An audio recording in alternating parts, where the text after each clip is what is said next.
તો આજના તાજા સમાચાર મેળવવા માટે વિડીયોને અંત સુધી જોતા રહો અને આવા જ દરરોજના સમાચાર સૌથી પહેલા મેળવવા માટે આ ચેનલને સબસ્ક્રાઇબ કરવાનું ના ભૂલતા. તો મિત્રો આજના પ્રથમ સમાચાર વિશે વાત કરીએ તો અંબાલાલ પટેલે ગ્રહણને આધારે આ મહિનાને લઈને બે સૌથી મોટી આગાહીઓ આપી દીધી છે, જે તમને ખબર જ હોવી જોઈએ મિત્રો, કારણ કે ગુજરાત રાજ્યના હવામાનને લઈને વારંવાર પલટો આવવાને લઈને અંબાલાલ પટેલે આગાહી કરી છે અને એ પણ ગ્રહણને આધારે. તેની પહેલા મિત્રો વાવાઝોડા વિશે મારે તમને બે ત્રણ વાત કહેવી છે, કારણ કે અત્યારે સોશિયલ મીડિયા પર ડોલ્ફિન નામનું જે નવું વાવાઝોડું બન્યું છે તેના વિશેની અપડેટો ખૂબ જ વધારે વાયરલ થઈ રહી છે. પરંતુ આજે મિત્રો ડોલ્ફિન નામનું વાવાઝોડું છે એ ચાઇના બોર્ડર પાસે અત્યારે રહેલું છે અને ચાઇના સાથે ટકરાવાનું છે 8 તારીખે. એટલે ગુજરાતથી તો 10,000 કિલોમીટર દૂર છે અને ભારતથી આ વાવાઝોડું લગભગ 8,000 કિલોમીટર દૂર છે. એટલે આ વાવાઝોડાની કોઈ પણ પ્રકારે મોટા પાયે અસર ગુજરાત કે ભારતમાં નથી થવાની, પરંતુ જ્યારે આ વાવાઝોડું લેન્ડફોલ કરશે ચાઇના સાથે 8 કે 9 તારીખે, ત્યારે એને કારણે બંગાળની ખાડીમાં સિસ્ટમ બની શકે વરસાદની અને એને કારણે ગુજરાતમાં વરસાદ આવી શકે. બાકી વાવાઝોડાનો કોઈ ખતરો ગુજરાત ઉપર નથી. તો આ પ્રકારે ખાસ મિત્રો ડરવાની કોઈ જરૂર નથી. અત્યારે ડોલ્ફિન નામના વાવાઝોડાનો વધારે મિત્રો જે છે તે સોશિયલ મીડિયામાં પણ વાતચીત થઈ રહી છે, એટલા માટે મેં તમને આ ખુલાસો કરી દીધો.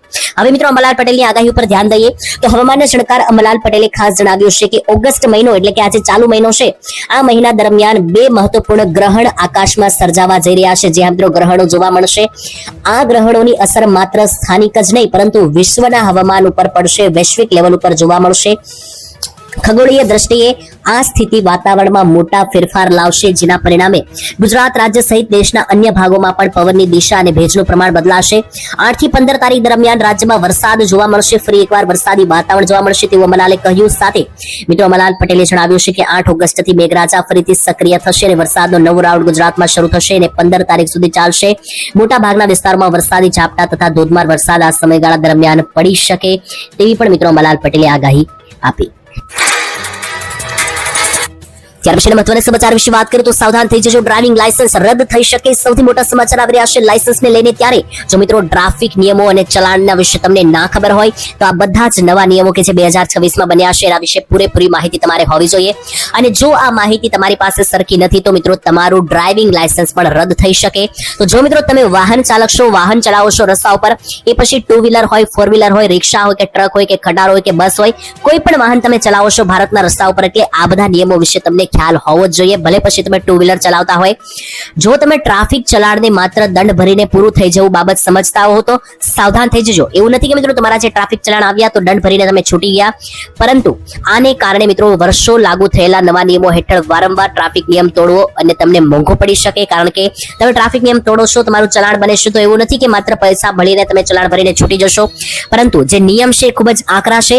હવે માત્ર ચલાણ ભરવાથી કામ નહીં ચાલે, કારણ કે સતત નિયમ તોડવા ઉપર તમારું લાયસન્સ પણ રદ કરવામાં આવી શકે. જે આ મિત્રો સેન્ટ્રલ મોટર વ્હીકલ એક્ટના નવા નિયમ અનુસાર જો કોઈ ડ્રાઈવર, જો કોઈ વ્યક્તિ, જો કોઈ વાહન ચાલક 1 જાન્યુઆરી 2026 થી 31 જાન્યુઆરી 2026 એટલે આખા વર્ષમાં, એટલે કે એક વર્ષમાં 5 કે તેથી વધારે વખત ટ્રાફિક નિયમ તોડે છે, એટલે એ વ્યક્તિના નામે જો 5 થી વધારે ચલાણ બને છે તો મિત્રો એને ખૂબ જ વધારે ગંભીર નિયમોનું ઉલ્લંઘન ગણવામાં આવશે. એટલે એક વર્ષમાં જો 5 થી વધારે ચલાણ તમારી ગાડી ઉપર બને તો આ પરિસ્થિતિની અંદર મિત્રો જે છે તે આવા કિસ્સાઓમાં ટ્રાન્સપોર્ટ ડિપાર્ટમેન્ટ ડ્રાઇવિંગ લાયસન્સ રદ કરવાની પ્રક્રિયા પણ કરી શકે છે.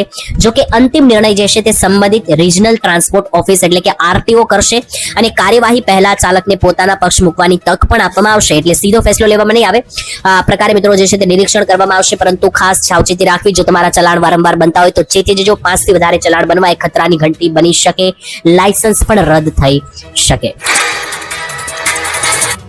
ત્યારબાદ જોઈએ તો પાક નુકસાન સહાય આપવા માટે હાર્દિક પટેલે લખ્યો સરકારને પત્ર. જ્યાં મિત્રો વાત કરીએ તો હાર્દિક પટેલ કે મિત્રો છે પાટીદાર અનામત આંદોલનથી વાયરલ થયા હતા, ત્યાર પછી તેઓ અત્યારે જે ધારાસભ્ય છે ભાજપની અંદર, એમણે સરકારને પત્ર લખ્યો છે કે વરસાદી રાઉન્ડ જે છેલ્લા કેટલાક મહિનામાં રહ્યા, આ છેલ્લા મહિનામાં 2-3 રાઉન્ડ રહ્યા વરસાદના, આને કારણે પાક નુકસાન ગયું છે, વ્યાપારીઓને નુકસાન ગયું છે, તો સરકાર સહાય આપે. જ્યાં મિત્રો વિરમ ગામના ધારાસભ્ય હાર્દિક પટેલે રાજ્યના સીએમ એટલે કે ભૂપેન્દ્ર પટેલ મુખ્યમંત્રીને પત્ર પાઠવીને નળાકાંઠા વિસ્તારમાં ભારે વરસાદને કારણે થયેલા નુકસાન અંગે ગંભીર ચિંતા વ્યક્ત કરી છે. તેમણે મિત્રો વિસ્તારમાં ખેડૂતો અને અસરગ્રસ્ત લોકોને તાત્કાલિક ધોરણે નુકસાની સહાય ચૂકવવા આવે તેવી મિત્રો જોરદાર રજૂઆત તેમણે આ પત્રમાં કરી છે. એટલે મિત્રો વિરમ ગામના જે ધારાસભ્ય છે હાર્દિક પટેલ, તેમણે મુખ્યમંત્રી ભૂપેન્દ્ર પટેલને પત્ર લખ્યો કે જે વરસાદ પડ્યો છે આને કારણે મોટા પાયે નુકસાન થયું છે, તો સરકાર તાત્કાલિક સર્વે કરે અને તાત્કાલિક ધોરણે સહાય જે છે તેની જાહેરાત કરે. ખેડૂતો અને વ્યાપારીઓને પણ નુકસાન ગયું છે. પત્રમાં જણાવ્યા અનુસાર ભારે વરસાદ અને જળબંબાકાર સ્થિતિને કારણે નળાકાંઠા વિસ્તારમાં વિરમગામની અંદર જે છે મિત્રો મિત્રો વ્યાપક નુકસાન થયું હોવાનો પત્ર લખ્યો. અને માત્ર હાર્દિક પટેલ નહીં, આની પહેલા મિત્રો નીતિન પટેલ કે જે ગુજરાતના ભૂતપૂર્વ ગૃહમંત્રી રહી ચૂક્યા છે, તેમણે પણ પત્ર લખ્યો હતો સરકારને. તો ઘણી બધી જગ્યાએ મિત્રો નુકસાની ગઈ છે, સરકાર આના ઉપર નિરીક્ષણ કરી શકે અને વારંવાર જે પત્ર લખવામાં આવી રહ્યા છે એનાથી જોવાનું રહેશે કે ભવિષ્યમાં કૃષિ મંત્રી જીતુ વાઘાણી પણ આ પત્રને કઈ રીતે લેશે અને આવનારા સમયમાં ખેડૂતોને જે નુકસાન ગયું છે તેની કેટલી સહાય સરકાર આપે, ખાસ જોવાનું રહેશે. કારણ કે ગયા વર્ષે ખૂબ સારી સહાય મળી હતી.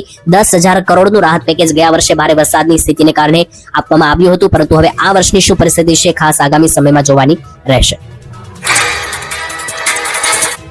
ત્યાર પછીના મહત્વના સમાચાર જોઈએ તો પેટ્રોલમાં E20 એટલે કે ઇથેનોલના ભેળસેળ મુદ્દે મિત્રો કેજરીવાલે જે છે તે ધરણા ધર્યા છે અને મુખ્યમંત્રી ની સાથે મિત્રો વાત કરીએ તો અત્યારે હાલ જેમ અપડેટ આવી રહી છે તે મુજબ કેજરીવાલ જે છે તેમણે પ્રધાનમંત્રી મોદીના નિવાસ સ્થાનની બહાર ધરણા ધરીને જે છે તે વિરોધ પ્રદર્શન વ્યક્ત કરવાને લઈને મોટી અપડેટ આવી રહી છે. ત્યારે મિત્રો પેટ્રોલમાં E20 નું મિલાવટ અત્યારે થઈ રહ્યું છે આખા ભારતની અંદર. ત્યારે તમે જાણો છો મિત્રો અત્યાર સુધી પેટ્રોલ જે મળતું એ પ્યોર પેટ્રોલ મળતું, આખું 100% પેટ્રોલ. પરંતુ હવે નીતિન ગડકરીએ પણ આરા મિત્રો આ મુદ્દે અવારનવાર ચર્ચાઓ કરેલી છે અને તેમણે જણાવ્યું હતું કે પેટ્રોલમાં જે E20 એટલે કે ઇથેનોલ મિથેનોલ ભેળવવામાં આવશે, તો આ જે ઇથેનોલ ભેળવવામાં આવશે તે કોઈ નવી વસ્તુ નથી, શેરડીનો રસ છે. અને આ જે ઇથેનોલ ભેળવવામાં આવશે એને કારણે આપણે વિદેશમાંથી પેટ્રોલ ઓછું લાવવું પડશે તેવું મિત્રો જે છે તે નીતિન ગડકરીએ કહ્યું હતું. પરંતુ મોટી વાત એ છે કે ઘણા બધા મિત્રો અત્યારે મુદ્દાઓ ચર્ચામાં છે કે પેટ્રોલમાં જે E20 ભેળવવામાં આવે છે એનાથી વિદેશમાંથી તો ઓછું લાવવું પડશે પેટ્રોલ, પરંતુ ભારતના જ ઘણા બધા વાહનો એવા છે કે જેમને E20 વાળું પેટ્રોલ ફાવતું નથી. એટલે લોકો તો પેટ્રોલ પુરાવી લેશે, પરંતુ E20 ના ભેળસેળ વાળું જે પેટ્રોલ છે એનાથી ઘણા બધા લોકો એવા દાવાઓ કર્યા છે સૂત્રો અનુસાર કે તેમના વાહનો બગડી ગયા છે. ઇવન મિત્રો ઘણા બધા લોકોએ તો પોતાની 15-15, 20-20 લાખની જે ગાડીઓ છે તેના એન્જિન બગડ્યા હોવાની પણ ફરિયાદો કરી છે ભેળસેળના કારણે પેટ્રોલમાં. ત્યારે આ મુદ્દે મિત્રો જોઈએ તો અરવિંદ કેજરીવાલે જે છે તે ધરણા ધર્યા છે. કેજરીવાલ આમ આદમી પાર્ટીના વડા 100 લોકો સાથે વડાપ્રધાન મોદીના આવાસ સુધી પગપાળા કૂચની તૈયારી શરૂ કરતા તંત્ર એલર્ટ થઈ ચૂક્યું છે. જી હા મિત્રો, થોડા સમય પહેલા જ દિલ્હીમાં કોકરોચ જનતા પાર્ટીના સાથે વિદ્યાર્થીઓ તરફથી મિત્રો મોટો હોબાળો મચ્યો હતો અને ફરીથી હવે એવું ના થાય એટલા માટે તંત્ર દોડતું થયું છે. કેજરીવાલની E20 મુદ્દે પીએમ આવાસ કૂચને આગળ જ વધવા દેવામાં આવશે નહીં તેવા સંકેત છે. જો કે મિત્રો અરવિંદ કેજરીવાલ જે છે તે હવે અહીંયા આગામી સમયમાં શું કરે છે ખાસ જોવાનું રહેશે. અને આ પ્રકારે પેટ્રોલમાં જે E20 ભેળવવામાં આવે છે તે મુદ્દો હવે કેજરીવાલ પણ ઉઠાવ્યો છે. અને ઘણા બધા લોકોએ મિત્રો પહેલેથી એવો દાવો કર્યો છે કે તેમની ગાડીઓમાં આ પ્રકારનું પેટ્રોલ ભેળવવાને કારણે, પેટ્રોલ પુરાવાને કારણે વાહનોના એન્જિનો બગડવાની પણ ફરિયાદો કેટલાક ડેટાઓ ઓનલાઈન સોશિયલ મીડિયા ઉપર મિત્રો વાયરલ થયા હતા. જોકે મિત્રો એ બધા અહેવાલો તમે જાતે જ સોશિયલ મીડિયા ઉપર થોડું રિસર્ચ કરીને જોઈ શકો, એની કોઈ પણ પ્રકારે રિસ્પોન્સિબિલિટી અમે લેતા નથી.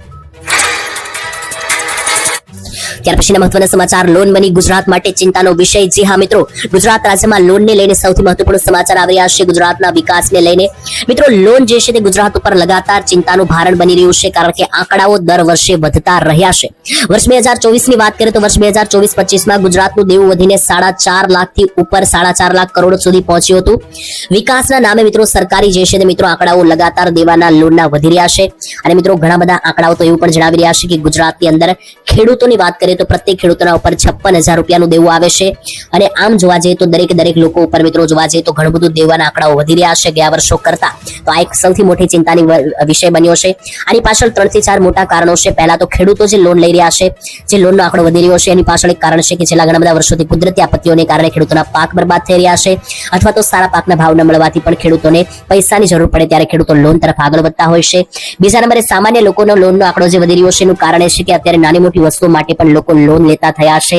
મોબાઈલ ફોન હોય કે પછી નાની મોટું કોઈ ફર્નિચર હોય, આ માટે પણ લોન મળી જાય છે. એટલા માટે લોનનો આંકડો સતત ગુજરાત માટે વધી રહ્યો છે, જે એક ચિંતાનો વિષય. ત્યારબાદ જોઈ લઈએ તો ક્યાંક અતિવૃષ્ટિના વરસાદો તો ક્યાંક તો એકદમ સૂકું કોરોપાટ વાતાવરણ જોવા મળ્યું. જ્યાં મિત્રો ગુજરાતમાં ચોમાસું લગભગ ભવિષ્ય એને 1 મહિનો પૂર્ણ થયો છે. જે આ મિત્રો ચોમાસાનો જે પહેલો મોટો રાઉન્ડ આવ્યો ગુજરાતમાં એને હવે 1 મહિનો પૂર્ણ થયો છે. તો આ 1 મહિનામાં ચોમાસું કેવું રહ્યું? તો અમુક જગ્યાએ તો ખૂબ વધારે વરસાદ, નદી નાળા છલકાઈ દીધા, પૂર જેવી પરિસ્થિતિ પણ આવી, પરંતુ અમુક જગ્યાએ તો હજુ 30% પણ વરસાદ નથી પડ્યો. ઇવન વાવણી લાયક વરસાદ માટે પણ ફાંફા છે. ત્યારે શું મિત્રો કારણ છે કે આ વર્ષે સૌરાષ્ટ્રમાં આવું થયું? કારણ કે તમે જોવો છો કે સૌરાષ્ટ્રના પોરબંદર, દ્વારકા, જામનગર આ એ વિસ્તારો છે કે જ્યાં દર વર્ષે પૂર જેવા વરસાદ પડે છે. પરંતુ આ વખતે એવું તો શું થયું કે અહીંયા મિત્રો એકદમ કોરું વાતાવરણ જોવા મળી રહ્યું છે. છેલ્લા કેટલાય વર્ષોથી આપણે જોતા આવ્યા છીએ સૌરાષ્ટ્રના દરિયાકાંઠે દ્વારકા, જામનગર, પોરબંદર, મોરબી હોય કે રાજકોટ હોય, અહીંયા પૂર જેવા વરસાદો દર વર્ષે પડે છે. 2024માં પણ આપણે જોયું હતું કે અહીંયા 200% વરસાદ પડ્યો હતો, પૂર જેવી પરિસ્થિતિ બની હતી. અને ગયા વર્ષે 2025માં પણ જામનગરમાં 33 ઇંચના વરસાદ પડ્યા હતા, દ્વારકામાં 38 ઇંચ, તો પોરબંદરમાં 36 ઇંચના વરસાદો પડ્યા હતા. પરંતુ આ વર્ષે ચોમાસું અડધું વીતી ગયું છે. ઓલમોસ્ટ જોવા જઈએ તો ચોમાસું 30% પૂરું થઈ ચૂક્યું છે અને હજુ પણ આ જિલ્લાઓમાં ચિત્ર ઉલટું છે. આ વર્ષે અહીંયા વરસાદ બિલકુલ ઓછો પડ્યો છે. સ્થિતિ એટલી ખરાબ છે કે અમુક વિસ્તારોમાં તો ખેડૂતોએ વાવેતર કરીને પણ મિત્રો જે છે તે કાઢી નાખ્યા છે, કારણ કે એકદમ સુકાઈ ગયા છે. અધિકારીઓ જણાવે છે મિત્રો, ખાસ કરીને માહિતી મળી રહી છે તે મુજબ જુલાઈ બાદ વર્ષનો વરસાદનો મુખ્ય જે આંકડો છે એ ખૂબ જ ચોંકાવનારો છે, કારણ કે સૌરાષ્ટ્રના આ બધા જિલ્લાઓમાં માત્ર 20% સુધીના જ વરસાદ પડ્યા છે. તો બીજી બાજુ સુરત, નવસારી, વલસાડ જેવી જગ્યાએ તો પૂર પરિસ્થિતિને કારણે 80%થી વધારે વરસાદ આ વર્ષના નોંધાયા. ત્યારબાદ જોઈ લે તો પાન કાર્ડ ધારકો ખાસ ધ્યાન આપે, 1000 રૂપિયાનો દંડ તમારે ભરવો પડી શકે, તો ચેતી જજો. જ્યાં મિત્રો ડિજિટલ ઇન્ડિયાના આ યુગની અંદર સૌથી મોટા સમાચાર, પહેલા તો જો તમારું પાન કાર્ડ અને આધાર કાર્ડ લિંક નહીં હોય તો એ લિંક કરાવવું જ પડશે, નહીતર તમારે દંડ ભરવો પડશે. અને બીજો 10,000 નો દંડ વિશે વાત કરીએ તો ભારતના રહેનારા તમામ નાગરિકો માટે મિત્રો પાન કાર્ડ નંબર જે છે તે રાખવો જરૂરી છે. તો મિત્રો ઘણા બધા કિસ્સામાં એવું થાય છે કે ઘણા બધા લોકો પાસે જૂના બનાવેલા પાન કાર્ડ હોવા છતાં નવા પાન કાર્ડ બની જતા હોય છે. તો આ પરિસ્થિતિમાં કોઈ પણ એક પાન કાર્ડ બંધ કરાવવું ફરજિયાત છે, સરેન્ડર કરાવવું ફરજિયાત છે, કારણ કે ભારતમાં એક સાથે 2 પાન કાર્ડ કોઈ પણ વ્યક્તિ રાખી શકતા નથી. તો જો મિત્રો તમારી પાસે પણ 2 પાન કાર્ડ બની ગયા હોય ભૂલમાં કે કોઈ પણ કારણોસર, તો એક પાન કાર્ડ તમારે સરેન્ડર ફરજિયાત કરાવી લેવું. અને જો તમે સરેન્ડર નહીં કરાવો તો 10,000 રૂપિયાનો દંડ ફટકારવામાં આવી શકે. અને આટલું જ નહીં, આ જે પાન કાર્ડ છે મિત્રો, તમારા જો 2 કોપી હોય તમારી પાસે, તો જો એક પહેલું પાન કાર્ડ હોય એની તમે ડુપ્લિકેટ કોપી બનાવેલી હોય તો કોઈ વાંધો નથી, પરંતુ જો પાન કાર્ડ નંબર બદલાઈ જશે તો એને બીજું પાન કાર્ડ ગણવામાં આવશે. એટલે એક વખત તમારે ચેક કરાવી લેવું. જો તમારી પાસે 2-3 પાન કાર્ડ હોય તો પહેલા નંબર જોઈ લેવા. જો બંને નંબર સેમ હશે તો કોઈ પ્રોબ્લેમ નથી. અલગ નંબર વાળા પાન કાર્ડ હશે તો તમારે પહેલી તકે સરેન્ડર કરાવી દેવા, નહીતર દંડ 10,000 રૂપિયા સુધીનો ભરવો પડી શકે. ત્યાર પછી જોઈએ તો ખેડૂતોને દર મહિને મળશે 3,000 રૂપિયાની સહાય, અને એ પણ ઘરે બેઠા, કોઈ પણ કામ કરવાનું નથી, માત્ર યોજનાના ફોર્મ ભરી દેવાના છે.